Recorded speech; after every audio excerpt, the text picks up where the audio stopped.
Allahu Akbar, Allahu Akbar, Allahu Akbar, Allahu Akbar. अस्सलाम वालेकुम, मैं फरिया मलिक हूँ और मैंने मास्टर्स किया है इंग्लिश लैंग्वेज टीचिंग में।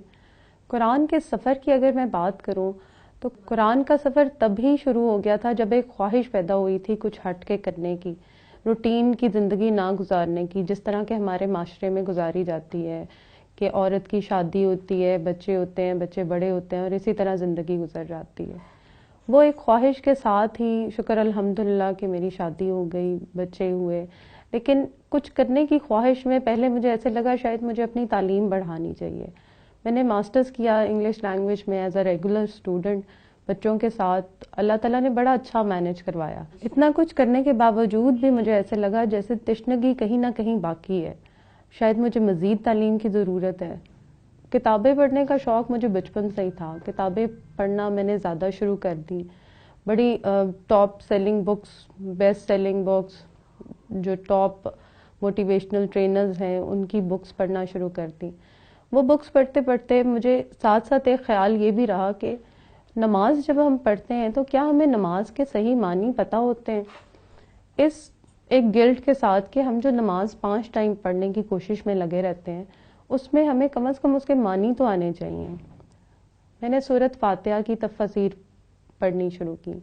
मुख्तलिफ मुफस्सिरीन की मैंने जब तफसीर पढ़ी तो उसमें से एक चीज़ मुझे बहुत ही पिंच की, वो हुक कर गई मेरे दिल में।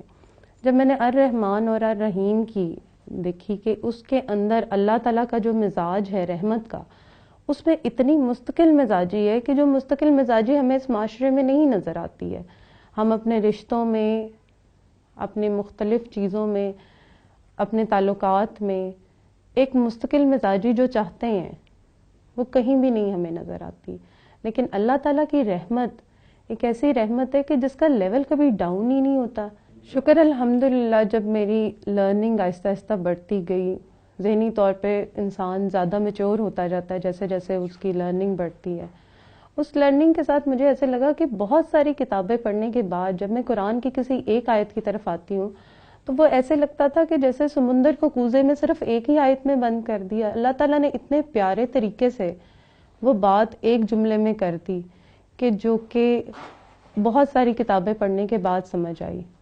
जैसे सूरत मुल्क की एक आयत है, अफमन यमशी मुकिब्बन अला वजहिही, उसमें अल्लाह ताला ने बात की है कि उन लोगों की जो कि एक रूटीन में ज़िंदगी गुजारते हैं और उन लोगों की जो कि हदायत पे ज़िंदगी गुजारते हैं, जिनकी ज़िंदगी में स्ट्रगल होती है, जिनकी ज़िंदगी में एक तड़प होती है कुछ हासिल करने की।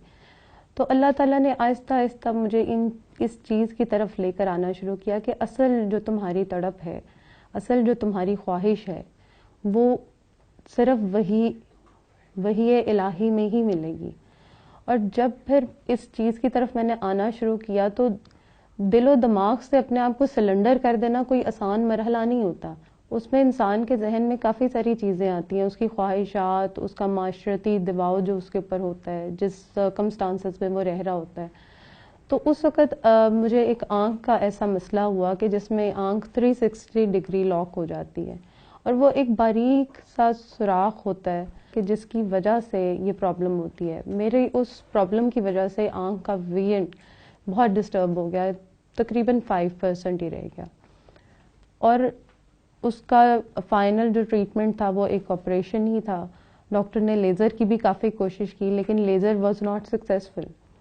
लेकिन अल्लाह ताला ने जब अपनी तरफ बुलाना होता है ना तो अल्लाह ताला इसी तरीक़ों से इंसान को बुलाता है कि अल्लाह ताला ने मुझे उस तकलीफ़ में ऐसी बेहतरीन रियलाइजेशन दी कि बारीक से बारीक, छोटी से छोटी चीज़ का भी हाकिम सिर्फ अल्लाह ही है।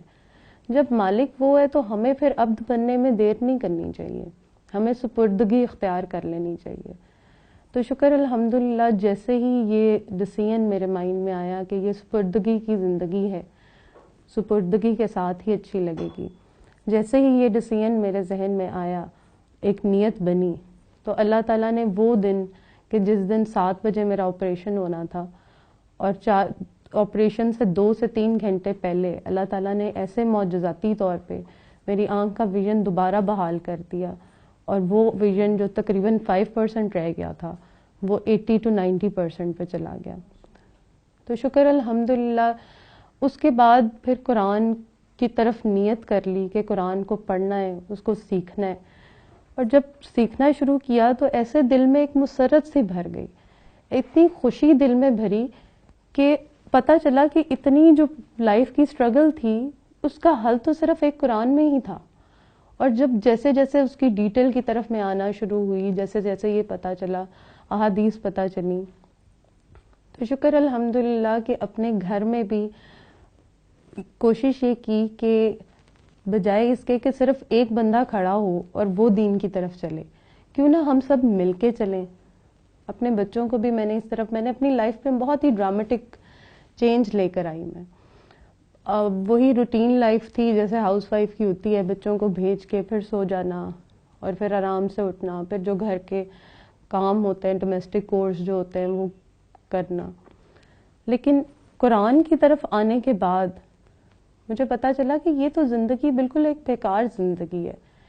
زندگی تو اسی طرح شروع ہوتی ہے جیسے کہ اللہ کا حکم ہے، جیسے سورۃ نبا میں آیا ہے کہ دن کو کام کے لیے بنایا گیا اور رات کو آرام کے لیے۔ اسی ریولوشن کے ساتھ ایک ریولوشن پورا گھر میں لے کر آئی، اور اس سارے سفر میں ایک چیز جو دل میں گھر کر گئی میرے، کہ اگر ایک عورت قرآن کی طرف آتی ہے تو وہ آنا صرف ایک عورت کا نہیں ہوتا، وہ ایک پورے گھر کا آنا ہوتا ہے۔ کوشش انسان پہ فرض ہے، اور انشاءاللہ اس کا بہترین صلہ دینے والی ذات اللہ کی ہوتی ہے۔ جب میں نے گھر میں یہ چینج میں لے کر آئی کہ ہم فجر پہ اٹھتے ہیں، شکر الحمدللہ بچے بھی اٹھتے ہیں، میرے ہسبینڈ بھی اٹھتے ہیں، ہم اس کے بعد تسبیح کرتے ہیں، اس کے بعد ہم نے قرآن کی روز کی 2 یا 3 آیات ہم نے اکٹھے بیٹھ کے اس پہ ڈسکشن کرتے ہیں، اس کا مفہوم، اس کی تفسیر سے میں پڑھتی ہوں، بچے بھی کوسچنز کرتے ہیں، احادیث ہم ڈیلی کرتے ہیں، اور اس کے بعد پھر جو روٹین کی تیاری ہوتی ہے، بچوں نے اسکول جانا ہوتا ہے اور جو جو کام ہونے ہوتے ہیں وہ ہوتا ہے۔ تو شکر الحمدللہ کہ دن کی ابتدا جب ہم اس پہ کرتے ہیں اور رات کا اختتام ہم سورۃ ملک پہ کرتے ہیں تو اللہ تعالیٰ کی رحمتیں ایسے دل میں گھر کرتی محسوس ہوتی ہیں، مصیبت نہیں لگتی۔ Allahu Akbar, Allahu Akbar, Allahu Akbar, Allahu Akbar, Allahu Akbar, Allahu Akbar.